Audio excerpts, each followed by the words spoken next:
நடிகர் விஜய் அவர்களுக்கு நீ நடிப்பதோடு நிறுத்திக்கொள். தமிழ்நாட்டின் மக்கள் பிரச்சனைக்கோ தமிழகத்தினுடைய அரசியல் பிரச்சனை பற்றி பேச ஒரு துளி கூட தகுதி இல்லாத ஒரு தனி நபர் தான் விஜயம். அரசியல நாகரிகம் வேணும் சார். இவர் பேசுறதுலாம் சினிமா தோணுங்க. அவரு தொண்டர்கள் யார், ரசிகர்கள் யார் என்பது அதே அவருக்கு புரியாமல் இருக்கிறதோ என்ற சந்தேகம் எனக்கு உள்ளது. 10 நிமிஷம் பேசிட்டு ஓடி போயிடுறாங்க. ஓடி ஒளிஞ்சு இப்பதான் வெளியே வந்திருக்கிறார். மக்களுக்கு தான் எல்லாமே திமுக செஞ்சிருச்சே. இப்ப இவர் என்ன புதுசா கிழிக்க போறாரு? அவர் நடிகரா இருக்கிறாரு. நடிக்கிறவங்க மக்கள் பாக்குறாங்க, அவரை ரசிக்கிறாங்க. ஆனா மக்கள் கூடுறாங்க. கூட்டம் கூடலாம் ஓட்டு போட மாட்டாங்க. அவருக்குன்னு ஏதாச்சும் ஒரு கொள்கை வச்சிருக்கா? எதுவுமே இல்லை. நீ தீய சக்தின்னு சொல்றது உனக்கு யாரு? திமுக எந்த ஒரு கொம்பனாலும் அழிக்க முடியாது. விஜய் ஈரோடு கூட்டத்தில் திமுக தீய சக்தி அப்படின்னு சொல்லியிருக்காரு இல்லையா? அது சரியா? தவறு தான் ப்ரோ. ஒருத்தரை பற்றி தெரியாமல் தீய சக்தி, இந்த விஷயத்தினால அவர் தீய சக்தி அப்படின்னு சொல்லிட்டு அதை பற்றி சொல்லியிருந்தாருன்னா பரவாயில்ல. பொதுவாக சொன்னால் எதனால் அப்படி சொன்னார்? தீய சக்திலாம் அப்படிலாம் கிடையாது. கிட்டத்தட்ட 5 வருஷமாக சில நல்ல திட்டங்களும் அவர் பண்ணியிருக்காரு. நல்ல விஷயங்களும் செஞ்சுருக்காரு. மகளிர் உரிமை தொகையும் சரி, இந்த மகளிர் பெண் ஃப்ரீயாக பஸ்ஸில் போகிறதும் சரி, சில விஷயங்கள்லாம் அட்ரஸ்லாம் சொன்ன வாக்குறுதியை முழுமையாக நிறைவேற்றலை. ஆனால் இருந்தாலும் ஒரு சில விஷயங்கள்லாம் நல்ல விஷயங்கள்லாம் பண்ணியிருக்காங்க. இந்த காலேஜ் பசங்க படிக்கிறதுக்கு அதுக்கு 1000 ரூபா, மகளிருக்கு 1000 ரூபா கொடுக்குறது, இந்த காலேஜ் ஃபீஸ் கட்டுற மாதிரி, இந்த மாதிரி சில நல்ல விஷயங்களாக இருக்குது. தீய சக்திலாம் நாங்கள் பார்க்கல, நாங்கள் நல்ல சக்தியாக தான் பார்க்குறோம். அதாவது சார், அந்த ஈரோட்டில் பேசினார், திமுக தீய சக்தி, நாங்கள் தூய சக்தின்றாரு. அவ்வளோ ஆக்ரோஷமாக பேச வேண்டிய அவசியமே இல்லையே. கொஞ்சம் பொறுமையாகவே பேசியிருக்கலாம். அது தீய சக்தின்னு சொன்னது புரட்சி தலைவர் சொன்னாங்க, புரட்சி தலைவர் சொன்னாங்க. சரிங்க, தீய சக்தியை பொறுமையாக சொல்லிடுங்க. அதோட ஆக்ரோஷமாக சொல்லி உங்களுக்கு வர வேண்டிய தானாக வேண்டிய வீட்டு ஓட்ட கூட நீங்களே கெடுத்துவீங்க போல இருக்க. அதாவது என்ன இருந்தாலும் கலைஞர் இருந்தார், எம்ஜிஆர் இருந்தார், அவங்களாம் இருக்கும் பொழுது ஜெயலலிதா கூட இருந்தாங்க. அவங்களும் ஆக்ரோஷமாக பேசுவாங்க. ஆனால் பேசும்போது கொஞ்சம் நாகரிகம் இருக்கணும். அரசியலில் நாகரிகம் வேணும் சார். ஆரம்பிக்கும் பொழுது பொதுவாக எல்லா கட்சி தலைவர் ஆரம்பிக்கும் பொழுது இவர்களை மாவட்ட செயலாளர், வட்ட செயலாளர், பகுதி செயலாளர் நன்றி சொல்லிட்டு தான் ஒரே ஆரம்பிப்பாங்க. எடுத்தோன்னே ஒரு ஆரம்பிக்கும் போது ரொம்ப ஆக்ரோஷமாக தான் ஆரம்பிக்கிறார். சில பேர் நிறைய பேர் சொல்லுவாங்க, நான் கேட்டது பிளேட்டில் சமீபத்தில் நான் விஜய்க்கு தான் ஓட்டு போடுவேன்றாங்க.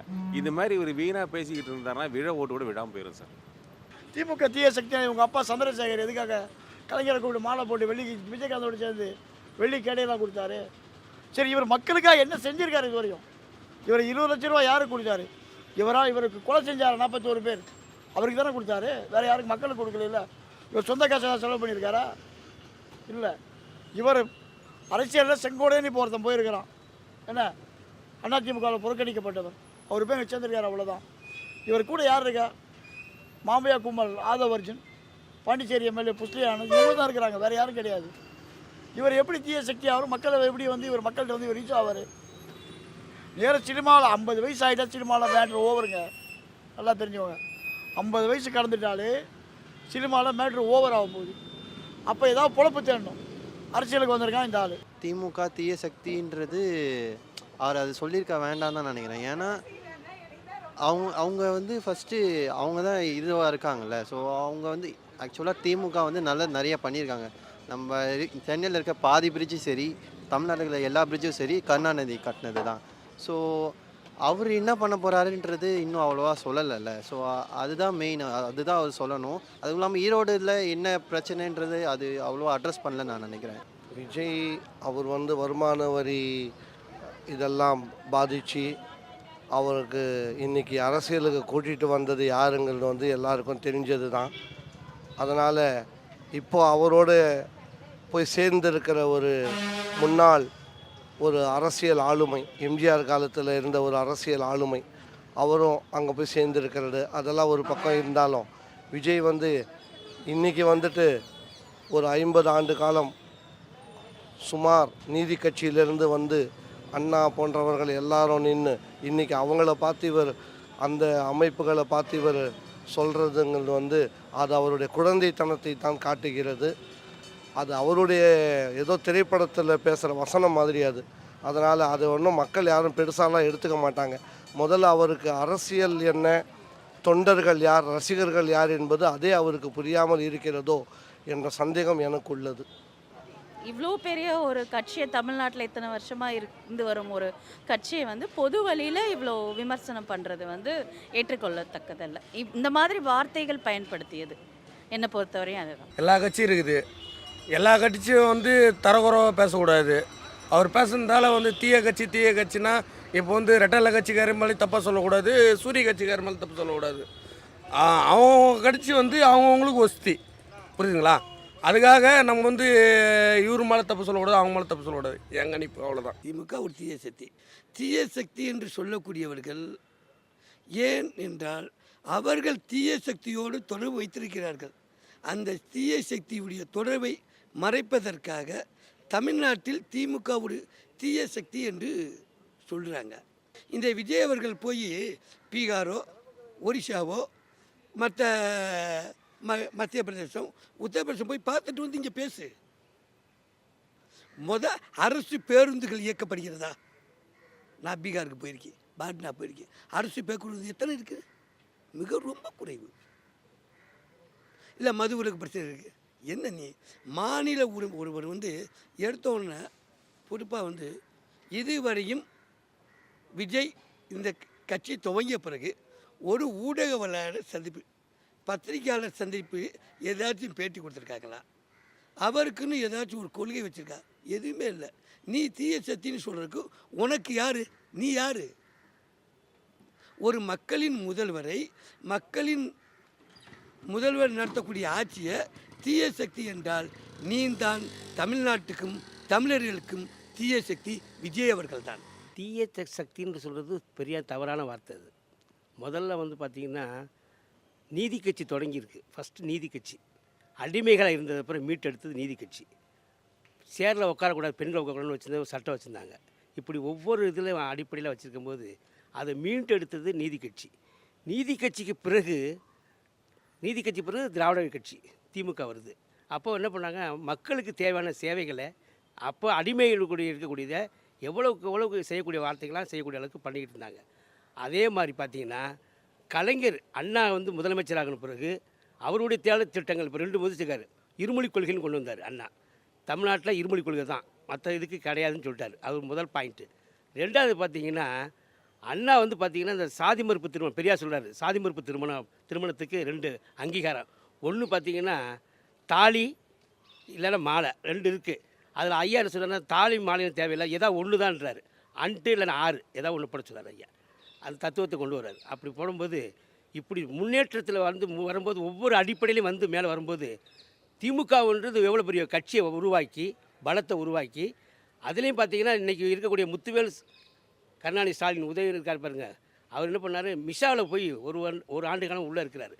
அதையும் தாண்டி பொது வாழ்க்கைக்கு வர்றாரு. வந்து இன்றைக்கி மக்களை இணைக்கக்கூடிய அளவுக்கு ஆற்றல் மிக்க வர்றாரு.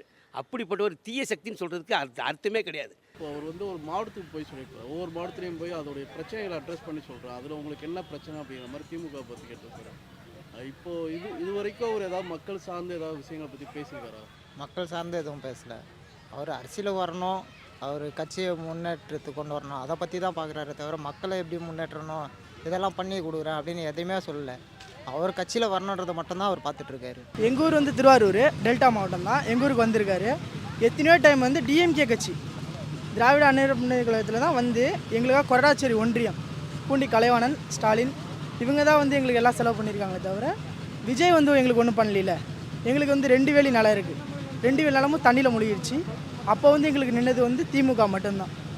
இவர் புதுசாக டிவிகேன்னு வந்து அதில் என்ன இருக்குது சொல்லுங்கள்? நாங்கள் டெல்டா பகுதி விவசாயம் தான், எங்களுக்கு ஃபுல்லாகவே விவசாயம் தான், வேறு எதுவுமே கிடையாது. புயல் வந்தப்போ கஜா புயல் வந்தப்போ அவங்க தான் எல்லாமே பண்ணாங்க. அப்போ எங்கே போனார் விஜய்? இப்போ மட்டும் எதுக்கு வந்து எல்லாம் பண்ணணும்? விஜய் ஆட்சிக்கு வர்றது வாய்ப்பே கிடையாது. டிஎம்கே தான் இந்த வருஷமும், வேறு யாரும் வர முடியாது. ஷூட்டிங் போகிறது தான் அவர் நல்லது. வரது திரும்ப ஒரு அரசியல்னு வந்தாவே ரொம்ப தப்பு தான். ரொம்ப அடி வாங்கிறார். அவர் ஆட்சிக்கு வர்றதுக்கு வாய்ப்பே கிடையாது ப்ரோ. மக்களை பற்றி பேசுகிறவர் அப்படின்னு பார்த்தாருனாக்கா அவர் மக்களுடைய மாவட்டத்தில் இருக்கிற பிரச்சனைகளை பற்றி பேசணும், குற்றச்சாட்டாகவே பேசக்கூடாது இல்லையா?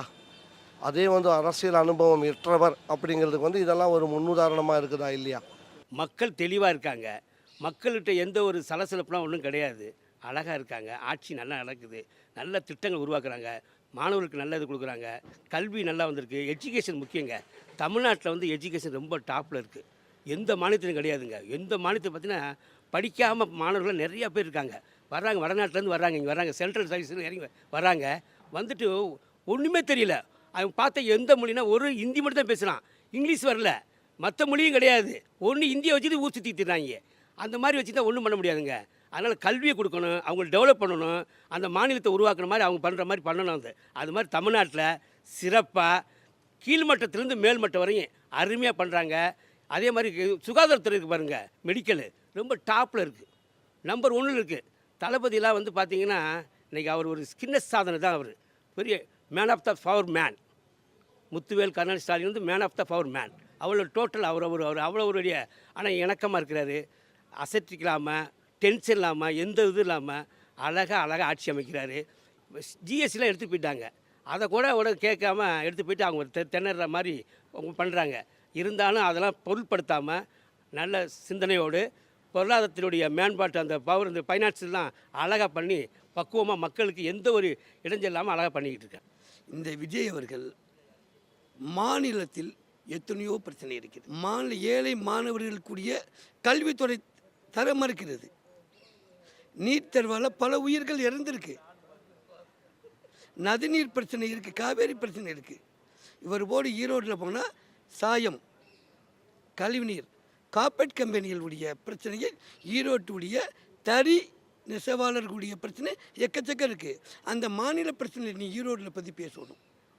அதை பற்றி பேசாமல் எனக்கு தீய சக்தி திமுக, தீய சக்தி திமுகனா நீ தீய சக்தியோட தொடர்பில் இருக்க, அதை மறைப்பதற்காக நீ தீய சக்தி என்று திமுகவில் கூறுறாரு.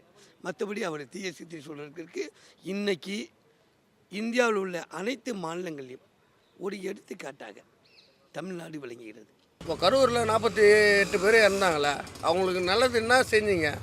வந்து சென்னைக்கு வந்து ஓடி போயிட்டு ரூமில் போய் இருந்துட்டீங்க. இப்போ வந்து அந்த 49 பேர் குடும்பத்தை யார் பார்க்கறது? வேறு எதுவுமே இல்லை, புரியுதுங்களா? ஆட்சி முறையில் நீங்கள் வந்து மீட்டிங் போட்டுறீங்க, ஜனங்களை வந்து ஒரு காற்று நெடுகரையில் வந்து சித்துட்டாங்க. அவங்க குடும்பத்தை யார் பார்க்கறது? ஆட்சி இப்போ வந்து உங்களுக்கு ரசிகர் மன்றத்தில் வந்து விஜயை பார்க்குறேன்னு சொல்லிட்டு தான் வந்து வந்தாங்களே கண்டி, அது வந்து கட்சி மூலயமாக வரல, வேறு எதுவுமே இல்லை. அதுக்காக வந்து இப்போ அந்த 49 குடும்பத்தை வந்து ஒரு குடும்பத்துக்காக ஒருத்தர் ஆட்டோ ஓட்டுவாங்க, ஒருத்தர் வந்து கம்பெனிக்கு போவாங்க, ஒருத்தர் விவசாய வேலை செய்வாங்க. அவங்க குடும்பத்தில் எவ்வளோ உங்களை பார்க்கறதுக்காக தான் வந்து அந்த குடும்பத்தை வந்து பார்த்துக்கிறாங்க. அந்த குடும்பத்துக்கு வந்து ஸ்டாலின்னா போயிட்டு பார்த்தாரு, எல்லாமே பார்த்தாங்க. நீங்கள் வந்து சென்னைக்கு போயிட்டீங்க.